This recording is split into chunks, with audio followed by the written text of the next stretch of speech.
What's up, everyone? Real quick, off the top here, if you're watching the video version of this, you may have noticed that I forgot to hit record. You would think after 10 years of doing this podcast that I would remember to hit record, but apparently, still a thing that I need to remember. I do end up remembering it like 20, 30 minutes in or something like that. So if you're watching the video version, stick with us. It does come up for the majority of the show. But I just wanted to give you all a heads up for here at the start. So with that, let's get on to the show.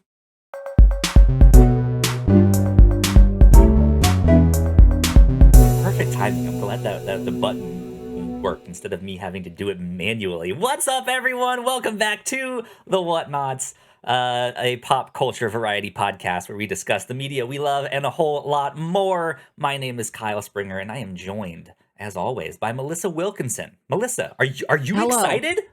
We're going back to the fucking moon. I love Moon. I wanted to send you a personal message of congratulations. You, as a graduate of astronaut elementary school, you can know that America is returning to the values and virtues so deeply instilled in you in childhood. Yeah. You're welcome. We're on the right track. I sent him You're an angry part note. of it. Yeah. In your own small way, you're part of it. Did not graduate astronaut school, but my elementary school was named after an astronaut. So I went to space camp, stuff like that. They said we'd be living on Mars I never by did. now, but that's not happening. So I don't know. Have you seen that clip though? Have you seen the clip of the kid? No, I'm gonna have to send this to you here. The internet always has a clip of a kid. I can't watch all of them. I have a life to live. Wouldn't you like to know, Weather Boy? We have one to go up in that Uber. That's the best one. I don't need anything but wouldn't you like to know, Weather Boy? That's the king of all kid clips. It's him and like I like turtles. Let's see here. How can I do this? And I don't share. There's the share button. Yeah, it's an interview from CNN. They're interviewing some kid like at the launch of the Artemis 2. Let's see, where did this go? I'll just set this here in our Whatnauts little chat thing. And the kid has to be like 12 years old. He has on a NASA hat. He has a camera attached to his hat. He has his backpack on. Shh. Melissa's listening. I'm extremely into that. That kid's got the right idea. Yes, yeah. Like, why are you here? Why are you so excited? He's like, we're going back to the fucking moon. That's great.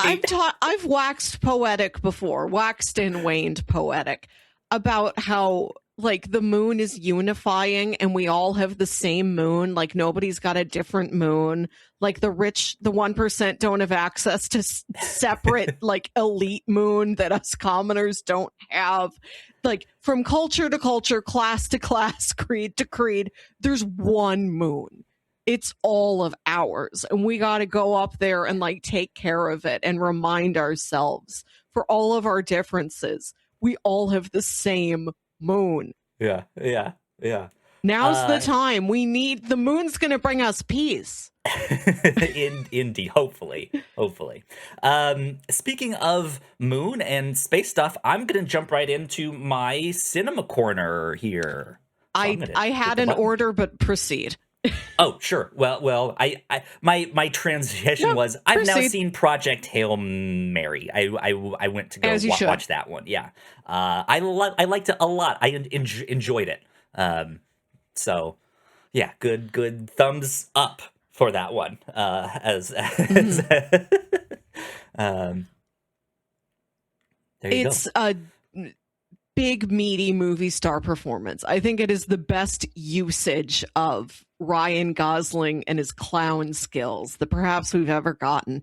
Sure. It's the perfect unification of tearjerker Ryan Gosling and like big dumb clown Ryan Gosling, and they came together. It's a good mix of that. I was, to be honest, hoping for a little goofier at times, but it's not goofy at times, right? Like he's kind of a goofball. Plenty of laughs. Yeah, yeah. So yeah, I enjoyed it a lot. It was a good one for sure. So there you go. Also saw the Peaky Blinders movie, The Immortal Man, which I enjoyed, but I enjoyed it because I've seen the 6 seasons of the show. This movie does not stand alone by itself. Okay. Thank you for telling me. Yes, yeah, no, it would not work by itself. It is more about like emotional payoff, but it still does feel like, oh, this was probably going to be one more season of the show, and maybe it got canceled or something like that, and so they just condensed it. Since then have found out they are working on a spin-off series for Peaky Blinders. It's already filming. When they announced it, they were like, we're already filming it. What's interesting is Tommy Shelby, the main character, played by Cillian Murphy, he has a son in the show. He has multiple sons in the show. That's light spoilers, but he has one son that you meet later on in the series that's played by a certain actor. I don't remember his name. In the movie, that character, the son, is played by Barry Keoghan. Is that how you say his name? You pronounce the G very gently. Keoghan. Yeah, sure. It's played by him. He did a fantastic job in this series. This spin-off series, which will focus on that character, is being played by a third different actor. So I can kind of understand why maybe you couldn't get Barry to stick with it. He's a highly in demand actor, right? But man. The third actor for this same character now is just we can take it. We know how to do this. We had 2 Vivs. We had 2 Beckys on Roseanne. We know this. This is old hat. The oldest hat. I just was like, what was wrong with the first actor? Why didn't you stick with him? What was wrong with Barry? He was great. He's in the movie. Like he was great. But I guess they're just like, no, I don't know. Let's do a different actor. Let's see it. Who knows? So yeah, there's that. Let's just keep at it. You saw Crime 101, which is a movie I was very pleasantly surprised by earlier this year. I will say the exact same thing. Despite you saying that, I went in okay, let's see what this is about. I don't know. Crime 101, what an uninspired name, The cast seems all right. And then I went in and watched it and was like, oh yeah, this is good. I really enjoy this. I still don't like the name Crime 101, but fantastic. I really enjoyed it. It's an LA movie. I think it's a play on the 101 freeway since there's so much driving. I get it. Yeah. I am shocked there was not already a movie from the 90s called Crime 101. This feels very 90s. I went into this thinking, oh, this is just going to be the Costco version of Collateral. This is Kirkland signature Michael Mann. And it's very Michael Mann, but it really punches above its weight class. It does. It stands on its own feet much better. It's not only pulling on Michael Mann, it's pulling on a lot of different stuff. The movie starts out with a scene of Chris Hemsworth scratching his head to get all the dandruff and skin flakes off, which is what you see in Gattaca. That's a big thing in the sci-fi thriller, crime thriller Gattaca, which is fascinating. There's stuff later on that I'm like, man, this kind of feels like an Elroy novel, that crime stuff over there, or a John Grisham novel when they're looking through the banking records and stuff like that. I'm like, it wears its heart on its sleeve, but not in a so obvious way. There's so many things it's pulling on that it blends them pretty well, that it kind of makes something that was just oh, okay, I was not expecting it to be this good. Yeah. But it was pretty good. I liked it. It is. Thumbs up. Happy you saw it. Yeah. And that's it for movies. But I watched a couple of TV shows. I have seen Paradise season 2. Which I know we'll loop back around to. We were supposed to reveal something at the end of our Paradise episode. Yes. So I might hold my thoughts for that a little bit. So Hacks. I've watched the first. We'll circle back to this next thing. I want to talk about this. Welcome to Paradise Corner. All right, let's do it. I watched the first episode of season 2 of Paradise, where we follow an alternate storyline of a woman who is a tour guide at Graceland, having to hunker down in Graceland during this apocalypse. Yeah. And she's just stuck there for years wearing Graceland merchandise and like Elvis's old clothes. Yeah. She takes Elvis's gun to protect herself. I love the specificity of setting in that episode. Yeah. Where is the rest of season 2? Because if we're just going out into trash can fire wilderness, I don't know about that. Are we back into I had a feeling Paradise, you the Bubble really City? like the first episode. I liked it fine as like a specific self-contained story. Sure. But I'm also like, I don't know if I want more of this. I don't want to be here that much longer. It does a good mix. You still get a bunch of stuff inside the underground bunker, but you get some stuff outside of it too. I don't remember the actor's name, but the guy that played Ed Kemper in Mindhunter, big guy, this big serial killer, he's back. He's an important character in this season. Yeah, it's a good mix of stuff. I think you would still really like it and enjoy it. But there is a little bit more of the like dystopian apocalyptic stuff that I know is not your favorite. It's never a place I like being in. Like, I love Paradise, the like dome city. It's very Epcot. It's very original experimental prototype city of tomorrow. I love that stuff. I love the specificity of being in Graceland. I don't just want to wander around some dilapidated ghost town. Why would I want to be there? Yeah. Take me to a place that seems cool to visit. I'll say this. As much as when we talked about Paradise, we were very interested in, like, we want to know more about what daily life is like inside that underground city. Like, yes. We don't really get that answer in season 2. We don't get more of that. But in the same way that it doesn't focus on that, it really doesn't focus on the outside aspect of that either. Of like, what is it like surviving out? Like, we get, like, the most you get is that first episode, and you see I've had plenty.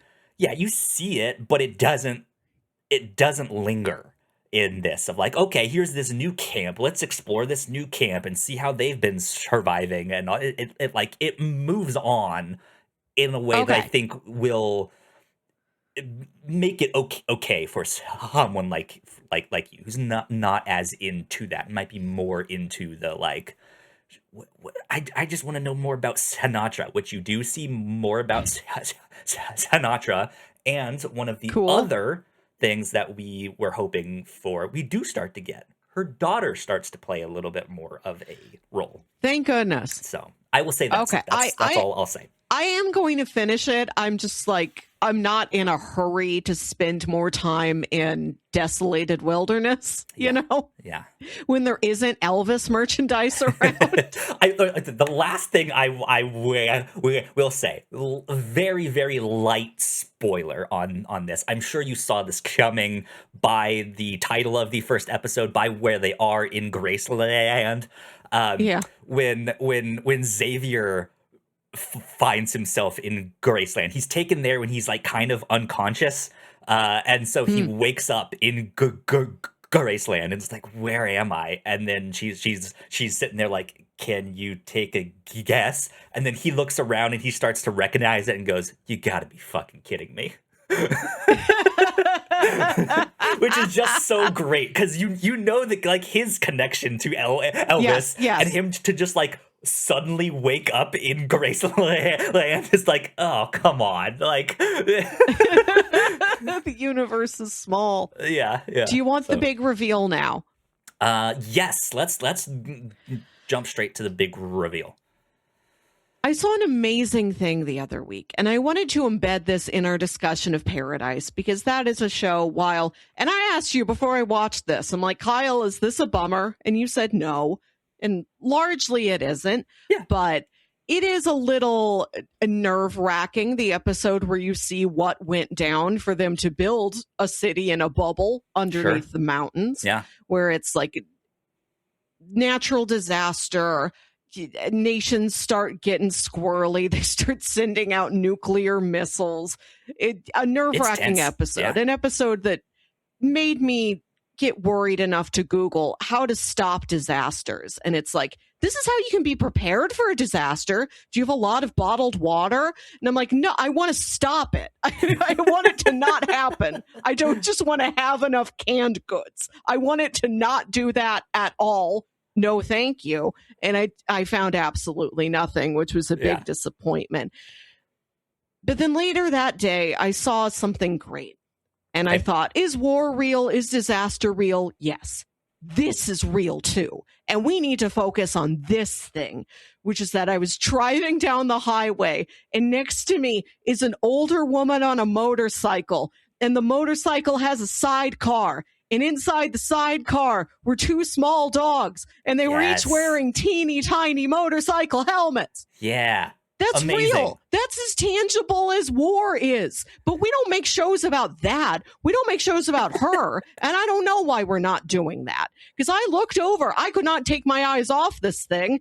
I still remained a safe driver. But otherwise, all of my attention that is not on safe driving is looking at two little dogs wearing little helmets in a motorcycle sidecar. And this woman sees me looking at her, and she just gives me a nod like, I know, right? This is the life. Good for her. We have to stop being so pessimistic and so cynical and acting like the world sucks when I just found that out of nowhere. I wasn't even trying. Like, open yourself up to miracles, and the miracles present themselves in the form of how often do you even see a motorcycle sidecar with just like a person in it? So rarely. So for it to be two small dogs wearing small helmets, truly, God's presence here on Earth. Yeah, absolutely. Good. I'm all about it.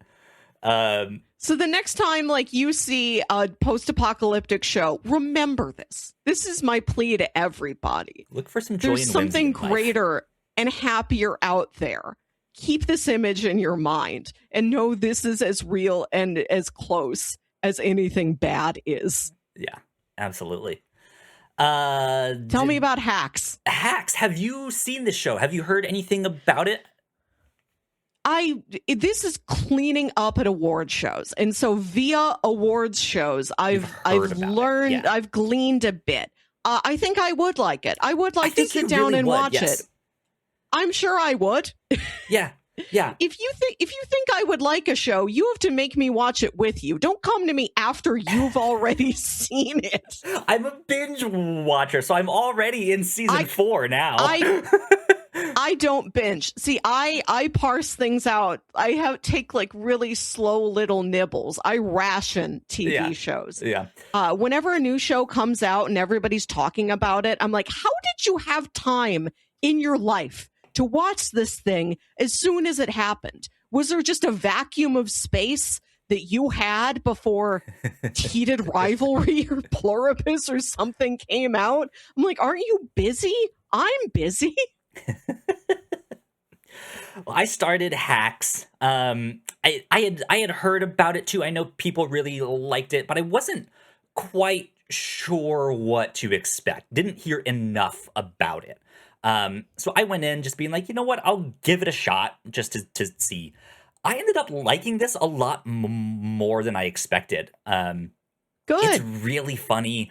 If you're unfamiliar with the kind of synopsis, it is this aging actress slash comedian who's maybe a little bit past her prime, a little bit stuck in her old ways, and she's hiring a writer to kind of give her a boost of relevancy, so to speak. The writer that she ends up connected with and teamed up with is a like older Gen Z writer who maybe has a little bit too much no filter, where like she's just saying stuff and it's just like, ooh, that'll get you in trouble. Maybe don't want to say that, not in like a, oh, you're racist way, but just like you can tone it down a little bit. And so they're both kind of looking for redemption, relevancy. They're just looking to further their career in one way or another, and they both end up being so much alike in a way that they just butt heads all the time. But they like there's no good word for like a bromance, but for women that's not like, oh, they're just gals being pals, because they're not. It's not like a romantic thing, but it is like a bromance in that sense, where it's like, you guys secretly they really are love work each wives. other. Yeah. And yeah, it's really funny. I definitely recommend it. It goes to some great places that, like, there's characters that I would absolutely hate in real life, but they are so fucking funny on this show that I'm just like, this is amazing. Yeah, I highly recommend it. Good laughs. If you're into like the late night shows, like that kind of thing, it's almost like that, I love like a a behind showbiz. the scene, yeah, like showbiz kind of stuff is what this is into for sure. So check it out. Hacks on HBO Max. Hacks. I think season 5 Hacks is on actually Max. coming out like this next week. It might be out by time this Good. goes live here. So there you go. Okay, well, I will watch it to clean up at this year's Emmy and Golden Globe and SAG and Critics' Choice Awards as well. I'm sure. Yeah.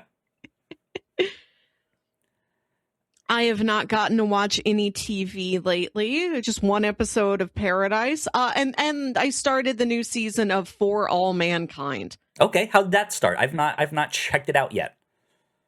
I like it. It's same way every season starts. We're like another 8 years in the future, and there's a news montage catching you up.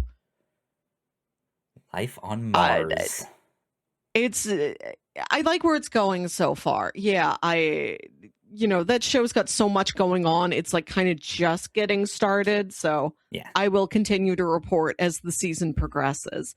And to pick something from later on in our dossier, you said it has been renewed for a 6th and final season. I'm happy it's getting another season. I know more season. They were originally planning for 7, but honestly, 6 seasons is great. Yeah, a great absolutely. achievement for a show like that. 1, looks very expensive, and 2, I do not hear talked about very much. Yeah, what great mostly synergy. us. Right now with like new season of For All Mankind, we're back on the moon, like at the back just on moon. Great, yeah. Project Hail Mary, it's happening, right? Like we love space. Absolutely. Space is big in culture. Sorry, underwater, you've lost. Gotta wait for James Cameron to take another documentary down there. Would you like to hear about a selection of films I've seen lately? Yes, please. I watched Peter Weir's Picnic at Hanging Rock. Do you know this name? I watched it not too long ago, yeah. It was like end of last year I watched it. Great film. What did you think? Yes. I liked it a lot, and I can see how influential it's been on...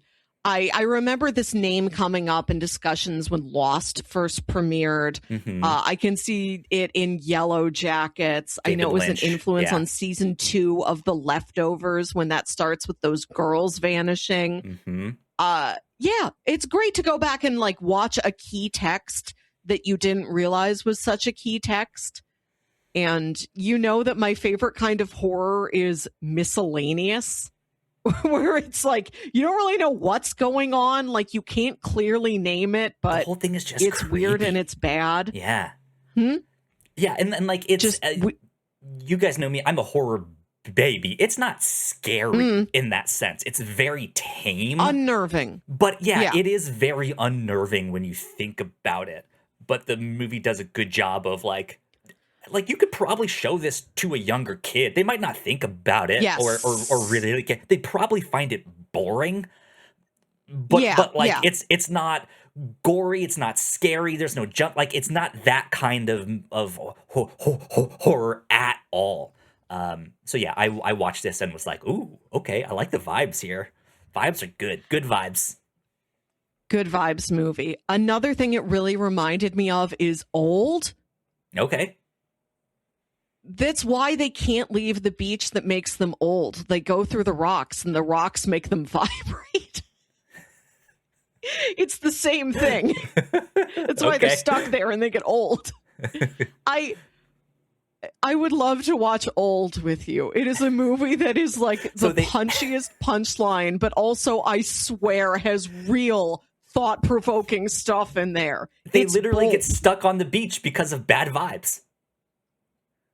Yeah. And they can't swim out. They try to swim out. They can't do it. Water too bad. Too rough. Wild. Picnic at Hanging Rock. I watched Nightcrawler. This is Okay. not about that blue guy with the tail who appears. This is about Jake Gyllenhaal being a little freak. I Freak haven't seen this journalist. one, but it's been on my list of like, I think I'd I probably hadn't really s- like this. I watched it for the first time.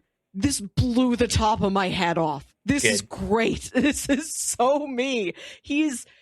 I'd gone to see Zodiac in a theater the week before. I love Zodiac. So I had another that's from like 2007. Nightcrawler's from like 2014. So I'd had like a recent enough, close enough Jake Gyllenhaal in my head already. Like Mhm. Jake Gyllenhaal, I know him. This is a different Jake Gyllenhaal. I kept looking at him like, what did he do?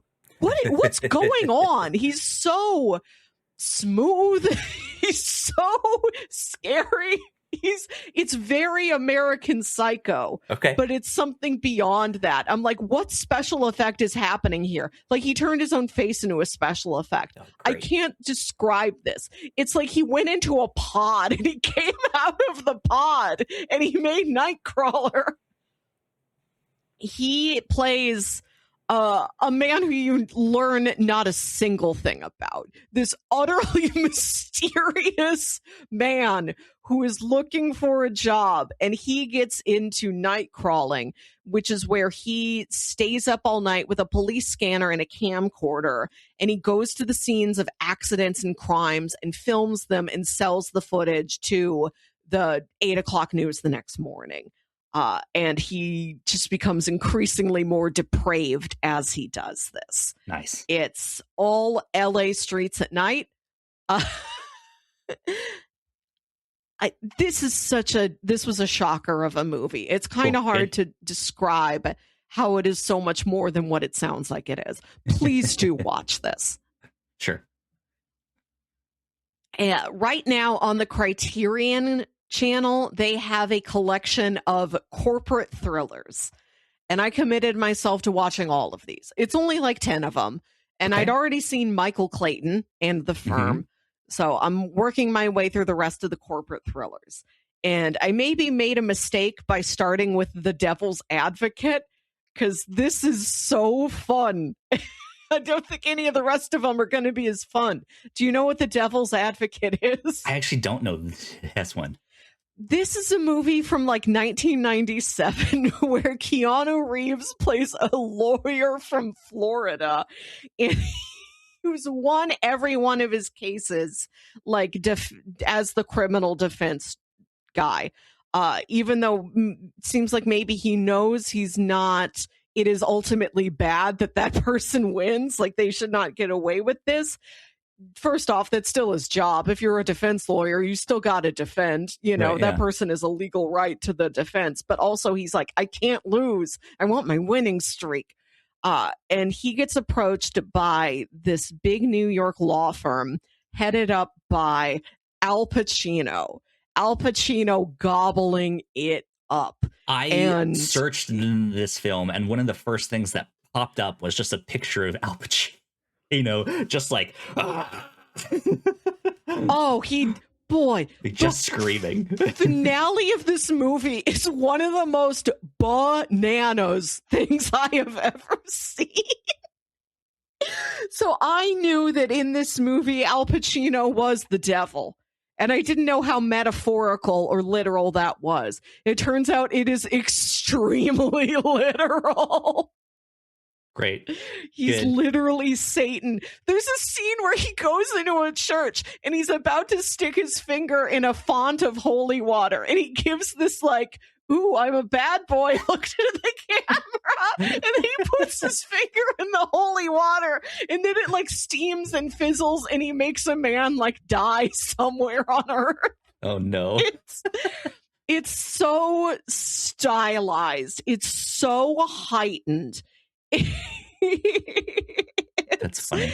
It's so balls to the wall. I had an absolute riot watching this thing. God, just have a big dumb night watching The Devil's Advocate. Like, I don't know if it's good, but it so exceeded my expectations. I had so much fun watching this thing. And then next I watched Arbitrage, which is a 2012 movie starring Richard Gere as the head of like a finance firm who's like double dealing financially and having an affair on his wife. He's got a lot. It's pretty much Uncut Gems for boring men. Okay. Uncut Gems for a handsome Richard Gere looking guy in a suit who's not some little Adam Sandler weirdo. Arbitrage is Uncut Gems for the suburbs. And another factor to me watching Arbitrage is that on this improv comedy podcast I listen to called The Neighborhood Listen, it's a continual long-form improv podcast with the same characters, the same stories every week. It's a running joke on that show that one of the characters is like not really a pop culture guy at all, and his favorite movie is Arbitrage. Okay. He's like, oh, I love Arbitrage. I've seen Arbitrage like 30 times. And he invents like, he goes to the theater on Friday nights and there's like a live shadow cast of Arbitrage, and there's like a Rocky Horror Picture Show like shout along script to Arbitrage, which is what you talked about years ago, wanting to go to a rowdy screening of Michael Clayton. Yeah. So they did a bonus episode of the podcast that is a live commentary for Arbitrage. Amazing. Arbitrage watch along. And during this, he is like screaming things. It's really fun. Richard Gere's office in this movie is the office I just went to for that marketing workshop in New York City. Ah. I was there. And this has never happened to me before, where I've seen a movie and it was filmed in a private place I have been. Of course, I've been to, I don't know, like the Bean in Chicago, like a major public landmark. I've never seen anything that's inside like a place you have to get a pass to go into. And I'm like, I got that pass. I was there. Right. And I could not, it's not thanked in the credits. It's not on IMDb. I looked up this movie on IMDb. It only has 9 trivia facts. I've never seen it go that low. They haven't even reached double digits. Melissa, you can upload your own IMDb fact. I could. Would be the first time I've ever done it. I Googled this, and all of the articles are talking about where Richard Gere's house is in Arbitrage. Like, can you believe that mansion that he lives in? And I'm like, where does he work? Where does he work? But I found like a picture I took when I was in that office of a painting, and I matched it like still to the movie. Like, I was there.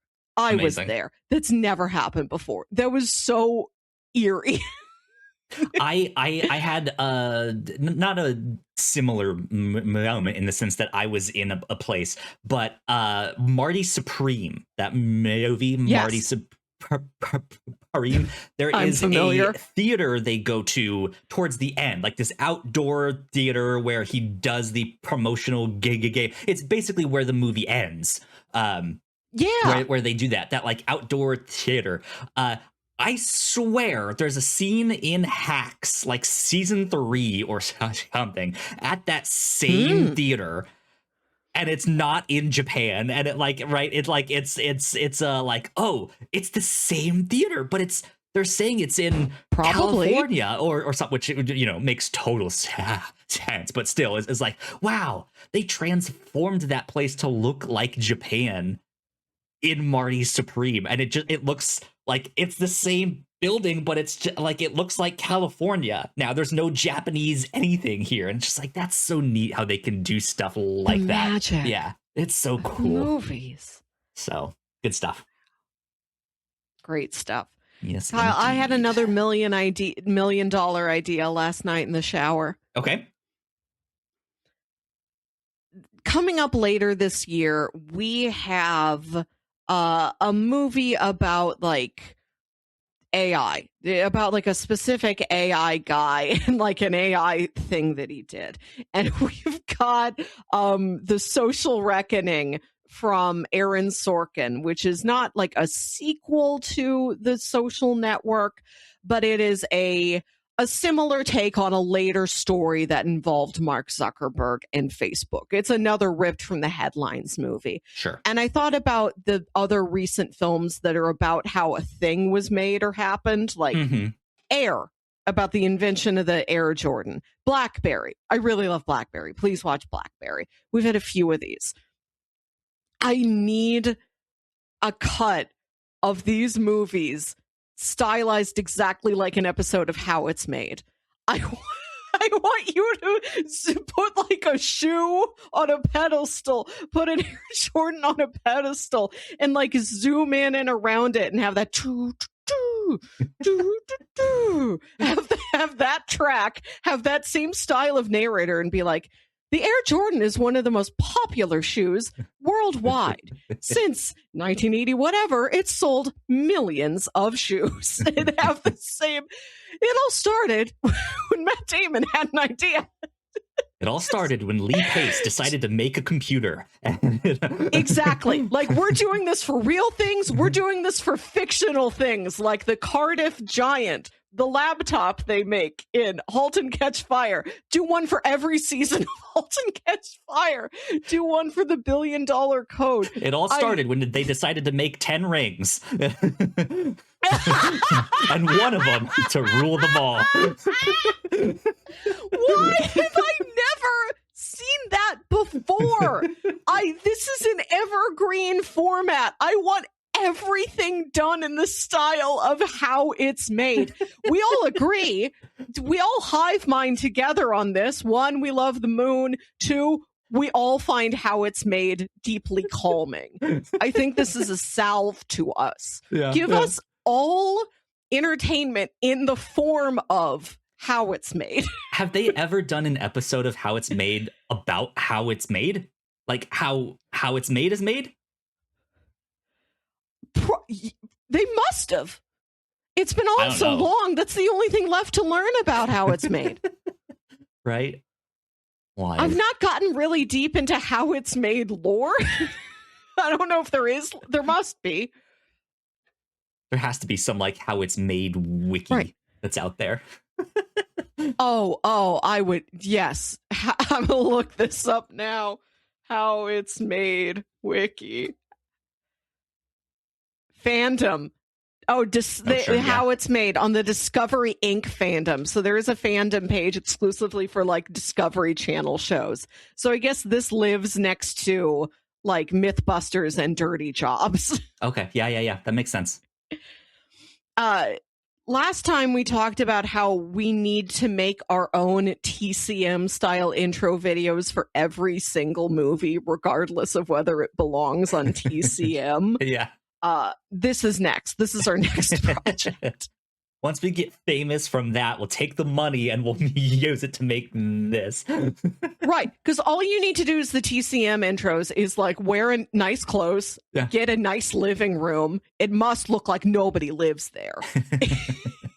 And do a little research and write like a 4-minute script. That's simple. Yeah. We could rent an Airbnb and do that for like a theme weekend. If I ever get married, I'm not having a bachelorette party. I'm like, ladies, do your research, buy a nice pantsuit, meet me here in this minimalist mansion, get the camera. Amazing. We're doing it.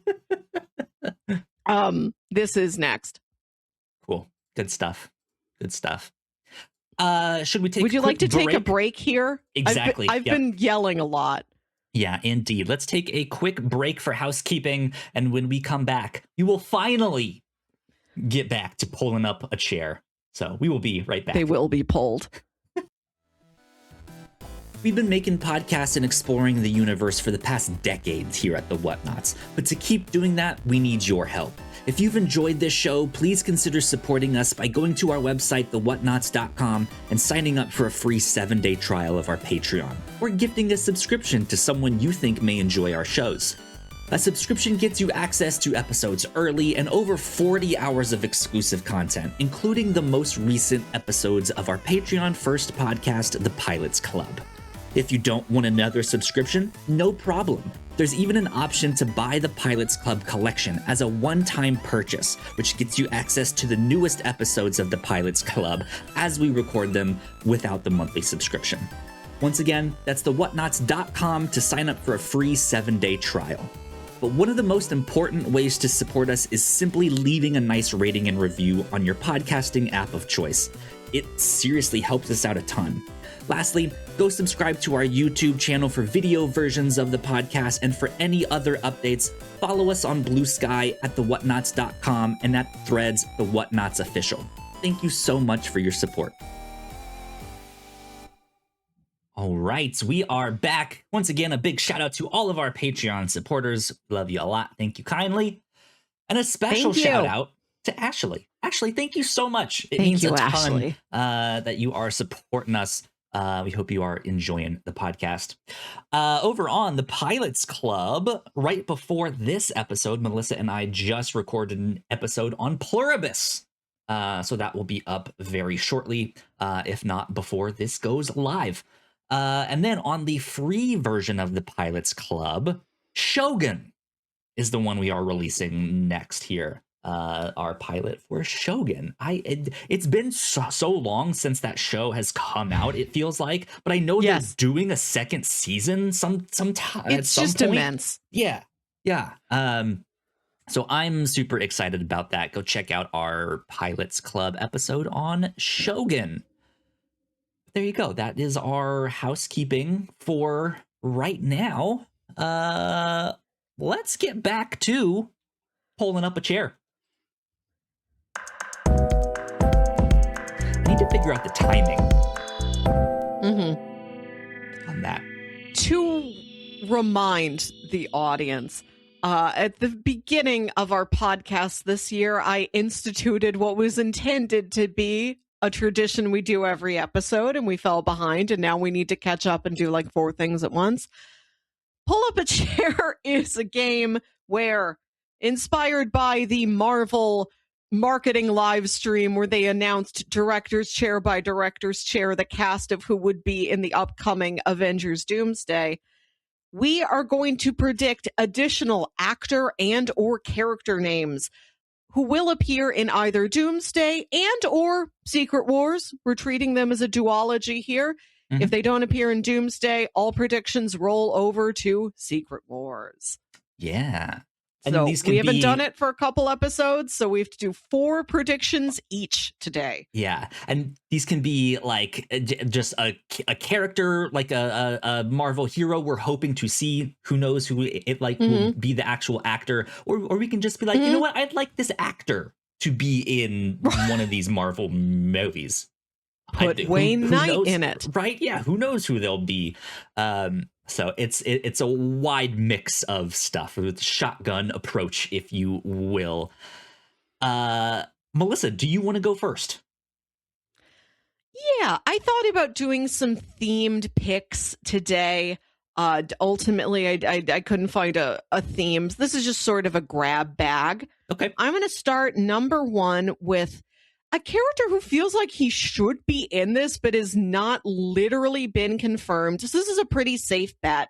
Some of these are real wild card Sure. reaching out into the darkness. Some of these are, I'm pretty much betting this person is here and they have just not literally told us. Doctor Strange. How are we getting these without Doctor Strange? I'm just going to be safe and say Doctor Strange. That makes sense. How about you? Well, then I will go in the same realm as Doctor Strange. I'm going to go for Regan Alaya as Zelma Stanton. She was in Ironheart. What? She's one of the characters in Ironheart. Have you seen it yet? Have you seen Ironheart? I've seen like 2/3 of it. Please remind me who this character is. She's another like magic user. In the comics, she kind of becomes Doctor Strange's protege. Okay, so that's why you said this like it was obvious. Yeah. There is an actor that plays this character already, and people really liked her. Okay, cool.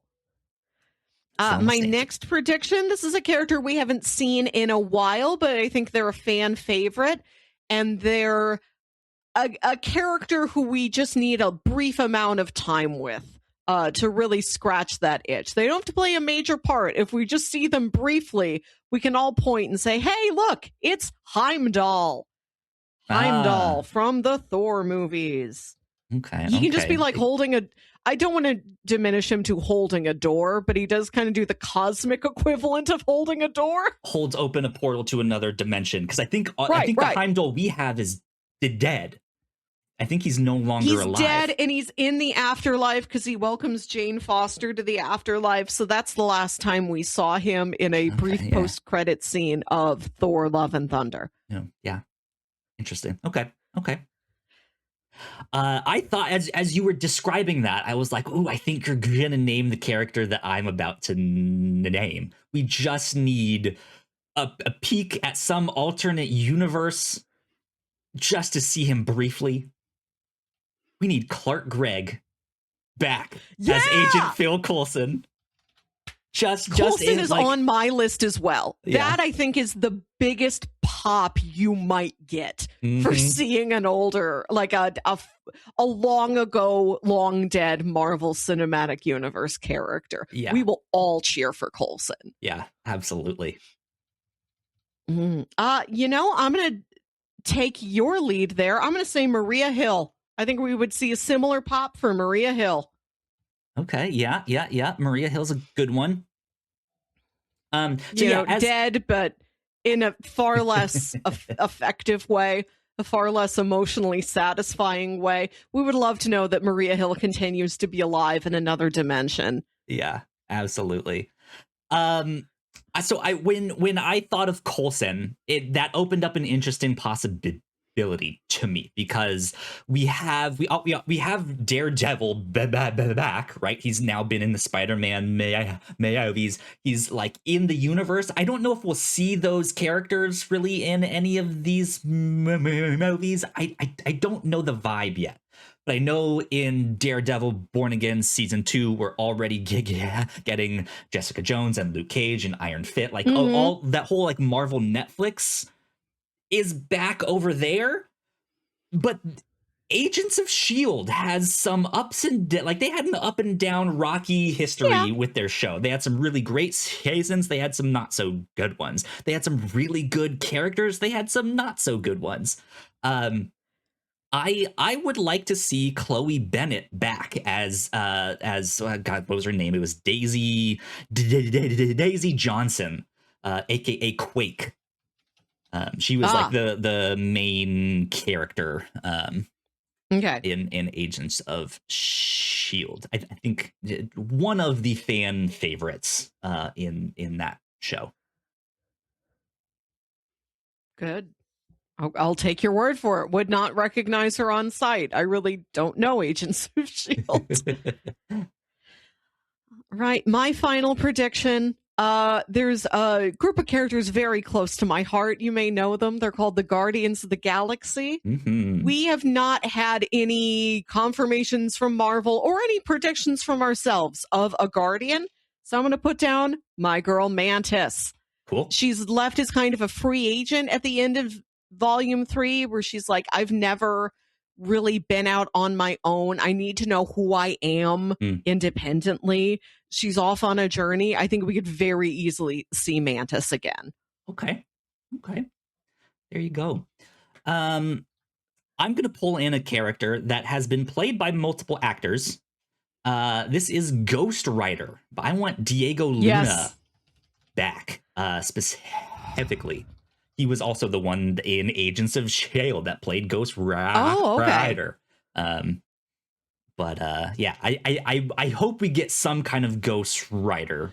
It would be interesting to see Nicolas even Cage if they don't play him. That would be kind of wild. But seems down. I mean, yeah, there are multiple Ghost Riders as well. Like Diego Luna played Robbie Reyes, Ghost Rider.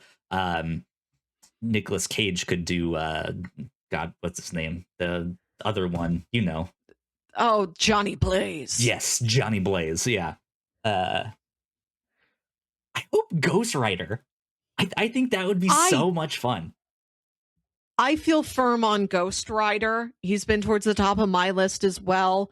I don't know if the different identities, the different men behind the skull, I don't know once they are in skull form if they look that different from each other, because they probably could just have a Ghost Rider. Their leather jackets and it's like, are different. Right, check back later. Check back later to see which human man this actually is who isn't a flaming skull. One drives a motorcycle, one has a hot rod, or stuff like that. Did the Ghost Rider skull really look that much like Nicolas Cage? Could you look at the skull and tell that was Nicolas Cage? Have you not seen them? Or was it just a skull? The Ghost Rider? I've actually not, no. No, it does not look like him. At least that, as far as I know. I don't know if they did, like, let's do an X-ray of your skull and design that, like that. That would be kind of neat. I love that. But I don't know if they went that far. Okay. Well, yeah. All right. These are our chairs we've pulled up, and we promise not to skip this again. Yeah, no, like it's interesting because I do feel like it's going to be of the same, like, Infinity War Endgame, like, all the characters are here, but they've already done that once. So if they're going to do something like that, they need to either start pulling from other Marvel properties out there, or they need to start introducing, like, here's a brand new wave of characters.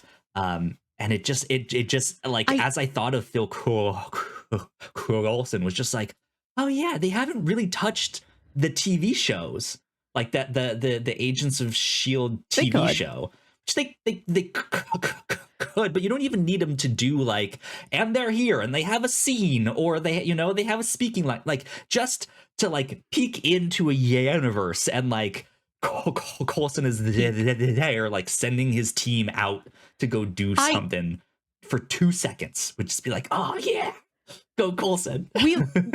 We love to see people for 2 seconds. And this has been derided from some corners of film culture, that now we've gotten attached to the high of character cameos, and is this really good for us?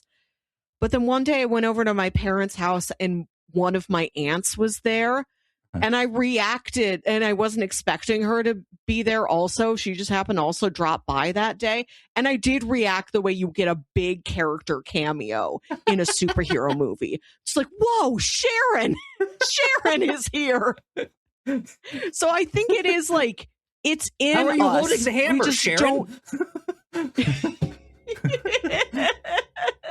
The way you're like, wow, my aunt is also at my mom's house. Or when you run into just, like, an acquaintance at the gas station. Like, wow, Yeah. we're both a Quick Trip at the same time. This happens. We get a high. We get the pop from it, from seeing humans we love in our everyday life. And I feel like the character cameo is just an extension of that. I don't think they've manufactured a new thing. They're just tapping into something we've always loved. Yeah, indeed.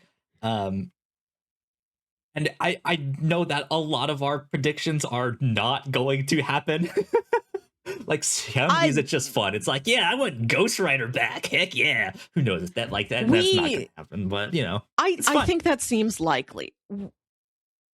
The way the big scene in Endgame, that is pulling a lot of characters who were already on the board in Infinity War. Infinity War, a movie that jumps around a lot, includes a lot of characters. And even if you don't literally see them in Infinity War, you know, okay, I can easily imagine that we've grabbed, since we saw Black Panther here, we've grabbed M'Baku from here. Like, the net expands quite easily. We don't know yet really how Doomsday is structured. And when you go to Battle World, all bets are off. Doctor Doom, with whatever the heck he's up to, he could be grabbing all sorts of different. We didn't have multiverses back then. We just had one. And you went back in time in it, and you like saw Tilda Swinton again. But now you're reaching. You can grab anything from anywhere. So like all bets, I want them to go full bananas. All bets are off. Because like this is few other movies have the power to do this. Sure. Like, yeah, it might be tacky, but nobody else can get it done. I kind of want to see it got done. Like, just reaching out like, all right, we've got Ghost Rider and Wayne Knight and Spider-Man's neighbor from Spider-Man 2 who shares the chocolate cake with him on Battle World. On your left. On your left. Yeah. How crazy town banana pants are you wanting them to go? Because that's the thing with these multiple universes, with these like peering into other dimensions, is another dimension that we see the animated Miles Morales Spider-Man like across the universe, like. And that's the like, do we get a glimpse at that of like, yes, that stuff exists, it's out there, they won't be on screen much like they're interacting with live action stuff. I do not know what sort of studio agreements would permit that to happen. Money. I'd like it. I think that there's an audience for that. People would cheer. People love that. There's already the presence of real human Donald Glover out there. That opens a door. And the Donald Glover principle alone, I think we see him. Maybe he's got a foot in both worlds. He's the connection point. Yeah, interesting. He's prowling into both of the he prowls versus yeah, I would love it to go Crazy Town Banana Pants. It's like I had the emotional catharsis already. Now let's go full like breakfast cereal, high on sugar, smashing the action figures together. Okay. Well, there you go. That is our pull up a chair for this episode to catch up on the times that we have missed it on previous episodes. We will be better about this to make sure we get this even on ones when it's like we're not doing our pop culture stuff. So. Right. I made our dossier. I'm calling it a dossier now because that's what they call it on Blank Check. I gave it check boxes. We are not allowed to leave until we check the box. Good stuff. So with that, you had a question on here about some Doctor Strange stuff. I was just thinking about him the other day. And how we really take for granted that he is a neurosurgeon. And like, we only go to him to like do magic stuff anymore. Are there storylines where he truly has to be an MD again? is it not like, oh, Doctor Strange does a spell and uses an artifact and saves the day? Or is it like Doctor Strange does CPR? Doctor Strange makes Double a bypass splint. heart surgery. Right. Yeah, right. How much doctoring does he do in the comics? Because in the movies, it's like he left that medical degree completely behind him. The answer is kind of yes and no. Okay. He obviously had the bad accident that crushed his hands. Right. And that's that, like, so he can't really use his hands to the same degree that he used to. In trying to fix that, he discovered magic, and that has helped him to do other things and opened his reality to something else. And I'm sure he can use magic to then do surgery per se. And you do see him do medical stuff every now and then, but I don't think there truly is like, here's a 12-issue run of the comics where he's just like, I need to like to keep my residency at this hospital. I need to be there for 12 months and like need to do right. He has to keep. Like, he has to keep his credentials. He's like, well, I don't want to lose being a doctor, so I have to go in for continuing education just to keep my license active. Right, yeah. Like there might be some of that stuff in the background of things. You might see him like taking a shift in a hospital every now and then. But from what I can tell, there doesn't seem to be a story that like focuses on that of like, what if we take the magic out of this and just have him do surgery? That is the 6-issue mini arc of him. Like, it's the Pit, but it's Doctor Strange, which I think would be fantastic. But it's Doctor Strange, Mobile Army Strange Hospital. Mobile Army Strange Hospital. Honestly. Disney, what up? That's right. The next time there's a massive battle, I would love if the perspective, if like they mixed up the characters in Infinity War and there's that giant battle on the fields of Wakanda and Doctor Strange is in a tent. Like, I've got He's to the one intercept in the tent while Senor Magico is out there fighting. Right. We've sent out Luis Guzman. Yeah, that'd be great. Why am I stuck He's not back a here? doctor. Are there not comic series where like one of the other superheroes who is too busy to keep up with doctor's appointments just calls Doctor Strange and bothers him? Like, I don't have time. Steven, does this bump look like anything serious? And he's like, Tony Stark, stop calling me. I would bet that there has to be some kind of joke like that in there.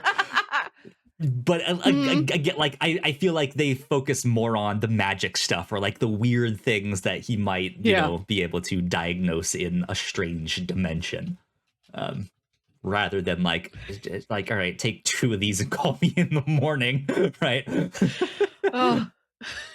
So I wish.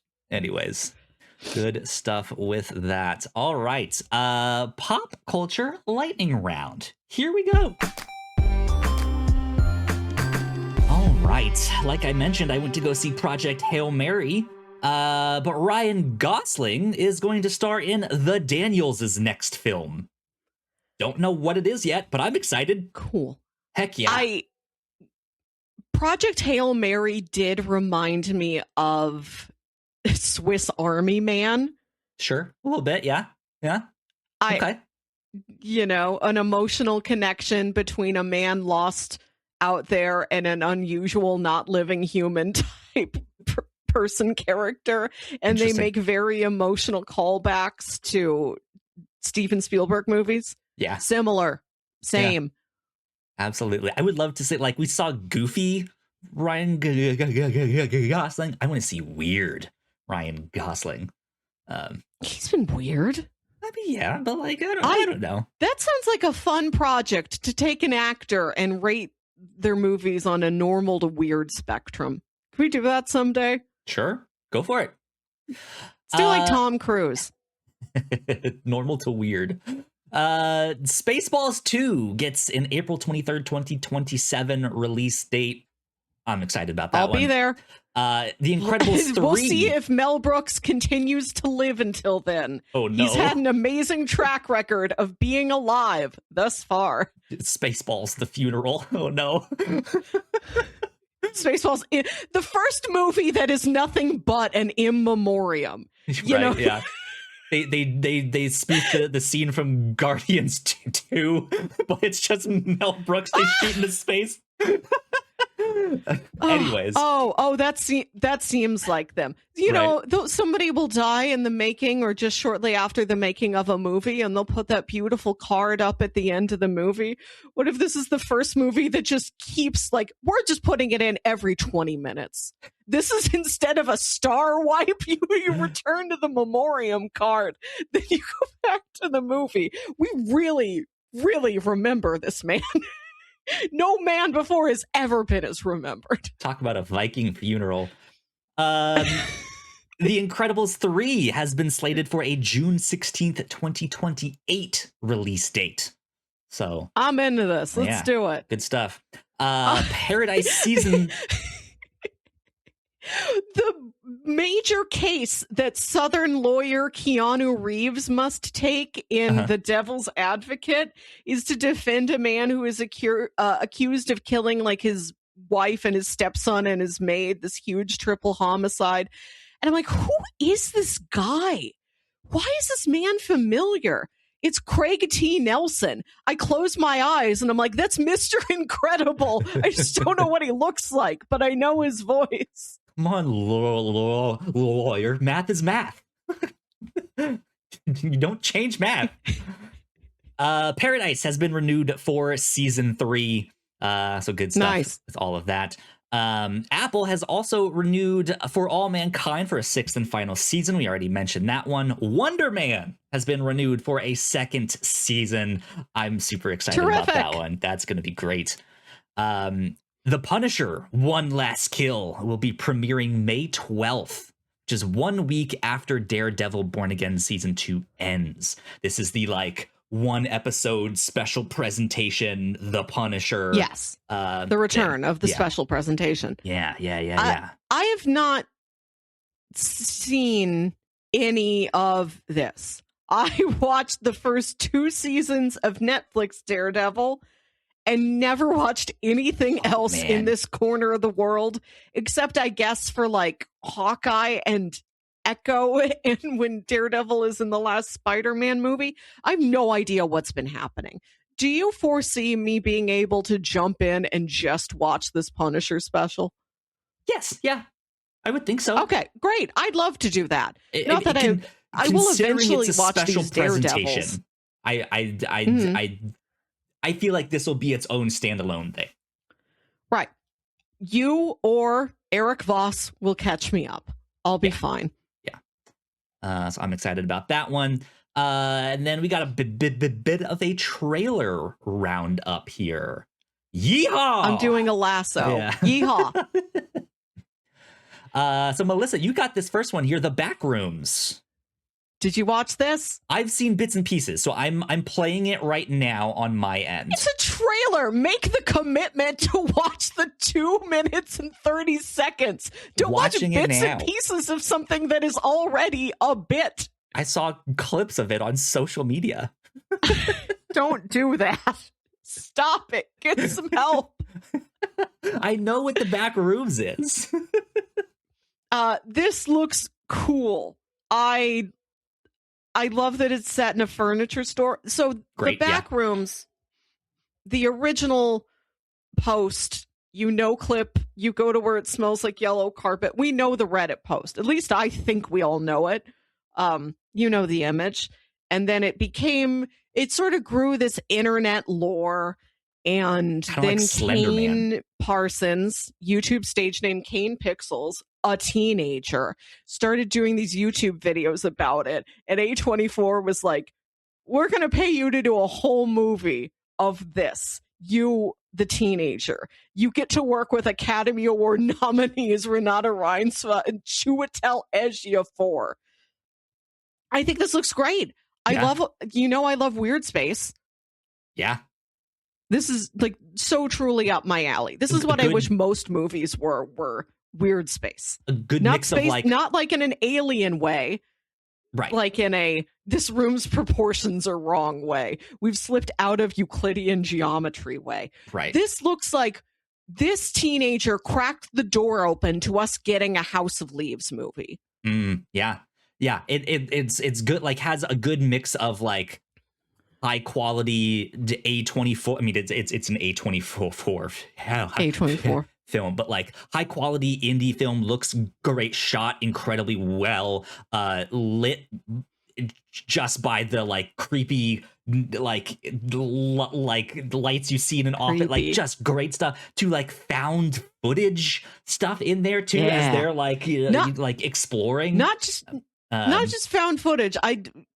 It's like purposeful footage, right? Again, which is what makes me think so much of the House of Leaves, that Will Navidson is like, I must document this. Yeah. And tries to send his findings out into the world. Deeply into this, ready for it. And I gotta say, between Kane Parsons and Kimmy Antonelli, teenage boys are really inheriting the earth here. They're getting it now. Yeah. I'm super excited about that one. I don't know if I'll watch it just because I'm super scared. Maybe I will. Who knows? What do you think? A room's gonna room at you? What's the threat here?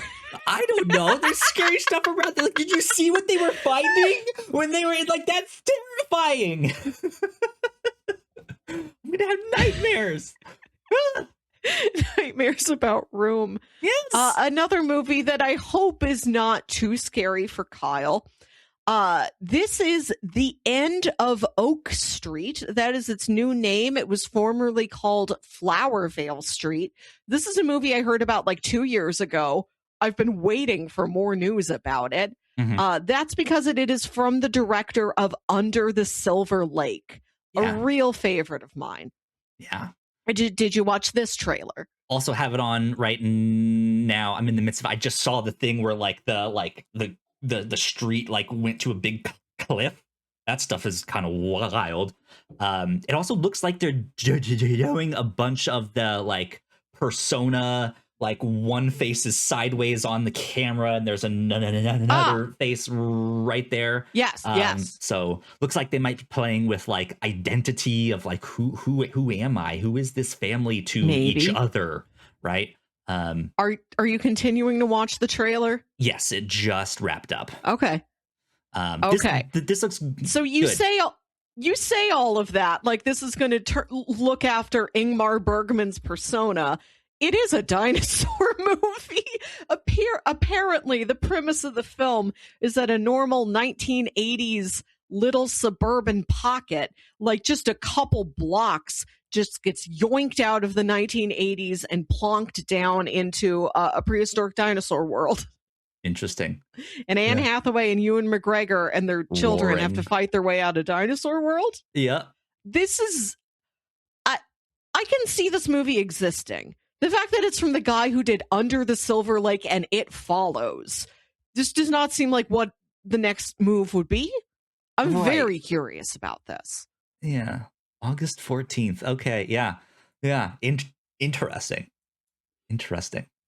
That one seems more like my speed of horror stuff. Yeah.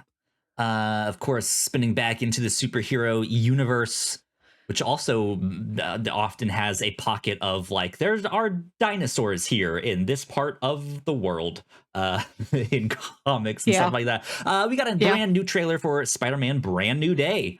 I liked it. I enjoyed it. Yeah. Good trailer. I don't have much else to say. Destin Daniel Cretton brings the heat when it comes to the stunts, the action scenes. Those are going to look great. Should look pretty good. We got our first official trailer Spider-Man back for Supergirl as well. Yeah. I really liked this one. We've gotten enough teasers that I felt like I already kind of knew most of this. I've also read the comic that this is based on, so I kind of know what's happening here. We knew the flavor, and this trailer really set down, no, this is what the actual stakes are, and the actual mission that she's on, which is quite a surprise. Yeah. It looks good. I'm excited to check it out and see what's happening. I'm excited to see Lobo on screen. That's going to be great. Loboing around. Now, this is my turn to be yelled at because you put Drifter in here and I did not look it up ahead of time when I'm yelling at you about having not seen the entirety of the trailers I have provided to you. So the table turns now. I just thought this would be an interesting one because it is from Sung Kang, the actor from the Fast and the Furious movies, from Tokyo Drift, a fan favorite of everyone here. But he's making a movie about drifting. Everyone here, do you mean you and me or all everyone of Earth? In the world, all of Earth and the moon? We love the moon. We love how it's made. We love Sung Kang. We love Han. Yeah, we love Han. We all agree. Yeah, exactly. So I just thought this was neat. It looks like it has some Initial D vibes. In fact, that same car is in there. I just think it'd be fun little racing drifting movie. Seems neat. Great. I'm happy he's found another outlet in which to drift. Yeah. Indeed. But yeah, that's kind of it for our trailer roundup, pop culture lightning round. I'm super excited about all of that stuff. Speaking of cars, though, Melissa, let's get on to our fastest lap. Yeah. F1 for beginners. If you are curious about us talking about Formula One on these podcasts, we recommend you go back to episode 5 of our show. It is our Formula One for beginners for this year. We assume that you have no prior knowledge of the sport, and we explained everything: who's who, what's what, all of that good stuff. So check it out. This past week, we had the Japanese Grand Prix, which will be the last one for almost a month. I think the end of April is when the next race is, and that's Miami. And then there's another 2-week break after that. So yeah, but we had the Miami Grand Prix. Kimi Antonelli, who you just mentioned in regards to young teenagers doing good stuff, he took pole position in qualifying here after he won. Youngest person previous ever to take pole, apparently. Yeah. He took pole position for the race, which means he started it in first. Max Verstappen got knocked out in Q2 by Lindblad, which was kind of incredible to see. So good stuff over there. For the actual race, man, Oscar had this. He had it. He was like, this was his race. He did. The McLarens both finally started the race, and they did okay. Right. Like, Lando lost a few positions at the start and never really went anywhere with that. Oscar should have won the race, but about halfway through, there was a crash. Oliver Behrman had to get out of the way of another car, and that caused him to swerve and crash, which caused a safety car, which like basically was like, okay, Kimi, here you go. Here's the race. You won. So Kimi Antonelli won, which I'm happy for him. He is now the youngest driver ever to lead the Drivers' Grand Prix, the championship. Wow. Excuse me. So good for him. That's incredible. Since this was the Japanese GP, there was some specialty livery, and Haas had Godzilla on their cars. They did. And when Behrman crashed, I'm like, Godzilla, it is your job to protect the children. Yeah. You cannot let this 20-year-old crash and bang his knee or whatever happened. That's your job. We all agree now. Godzilla, friend to children. Where you at? Why you abandon us? After the crash, Oliver Behrman was limping, but he ended know. up being A-okay. No broken anything, no fracture, no sprain. Good. Sounded like it hurt. This crash, it looks like a bunch of the drivers are being like, hey, FIA, you really need to check this out, because like this is dangerous what happened here. It's just these new cars, these new engines and regulations. The drivers are learning when and where to deploy and harvest their energy from the battery in the car. And it just so happens that I forget who it was in front of them. Was it Stroll? Was it Lance Stroll? Colapinto? Colapinto. You're right. Yeah. Colapinto just kind of happened to be going a lot slower, and Behrman was speeding up, and so that closing speed as he's coming around the corner behind him was just like, oh shit, and he had to like get out of the way really fast. Colapinto didn't really do anything wrong per se. Yeah, but it's just one of those the things of like, this is kind of dangerous if we don't know when drivers are going to be going slower or stuff like that. There's supposed to be time lights to add that more are flashing lights to the car. There's supposed to be lights on the back that flash when they are harvesting that that battery power. But I think Oscar pointed out that Colapinto's lights weren't flashing, and I don't know if that was like a failure of the lights, or like it just so happens that like he came around the corner at the right time to like not see. Like, I don't know. It's just the whole thing was kind of a mess. But congratulations to Kimi Antonelli now leading the Drivers' Championship. Good stuff there. Fernando Alonso is daddy. Or I mean, he is a daddy. He is a father now. You can be both. Yeah. Congrats. Congratulations to Fernando Alonso, who also was the only of the Aston Martins, the only one of the Aston Martin drivers that finished the race. Only two people were out of the race. It was Oliver Behrman and Lance Stroll, who had to retire his car.